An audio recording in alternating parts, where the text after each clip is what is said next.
Hello, everybody. What's up? I want to talk about gearing up.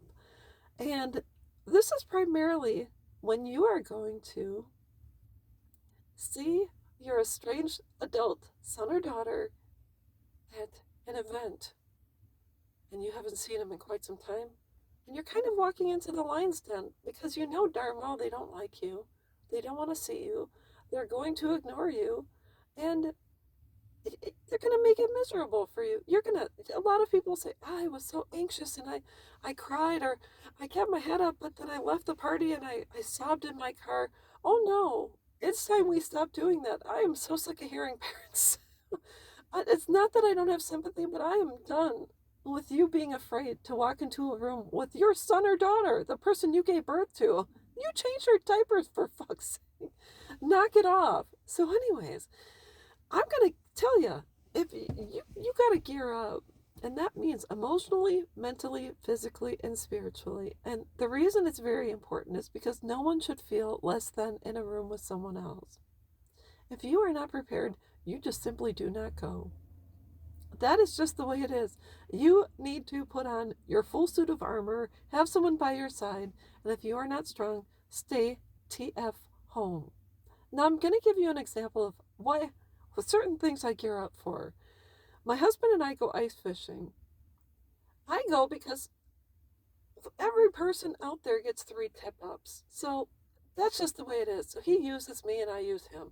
But, anyways, when we go out on the ice, and I hate being out in the cold. I went sledding as a kid. My feet were always freezing cold. So, anyways, I have to gear up. If I'm going to stay warm, I have to gear up. I have to get the hot hands, put them in my gloves and my boots, have the right boots, which are in Wisconsin, it's 0 degrees out here.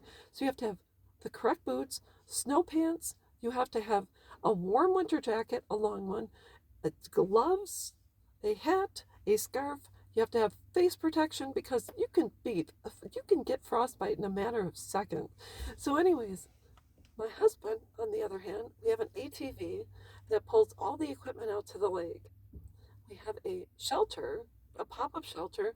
He has a heater. So if I'm cold, I jump in the shelter, zip up, and I get warm.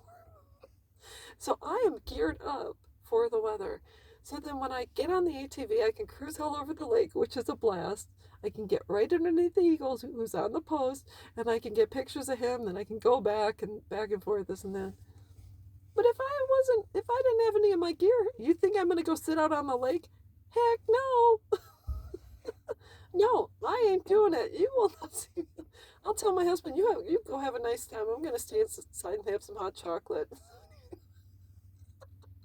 So, anyways, if you are not prepared to go to a party where you have a source of protection around you, like with the Harry Potter movie I talked about recently, you just Professor McGonagall, she'll send out the troops for you. But anyways, if you are not emotionally prepared and you feel you're going to break down, you need to stay home. You are not ready to go. I don't care if you have to say no to going to a wedding. It's stay home.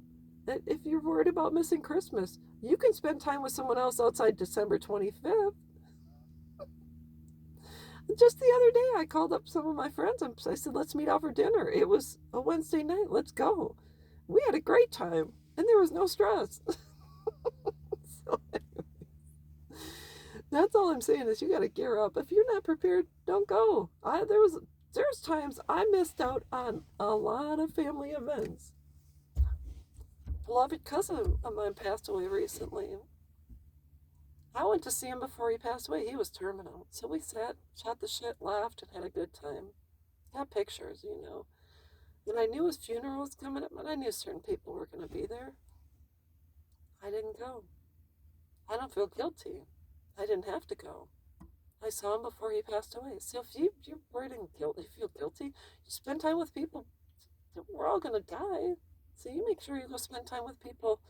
Just set up a time, go see them once a month, once every other month. Just spend time with them. Make it an un-Christmas or an un-birthday. Spend time with them on it's 4th of July. I don't know. I don't care what holiday you celebrate. Just spend time with them outside of the major holidays. You don't have to be in the same room with someone else. Nobody says you have to. My gosh, it's not mandatory. So anyways, think about it. And that's all I've got. I will be back.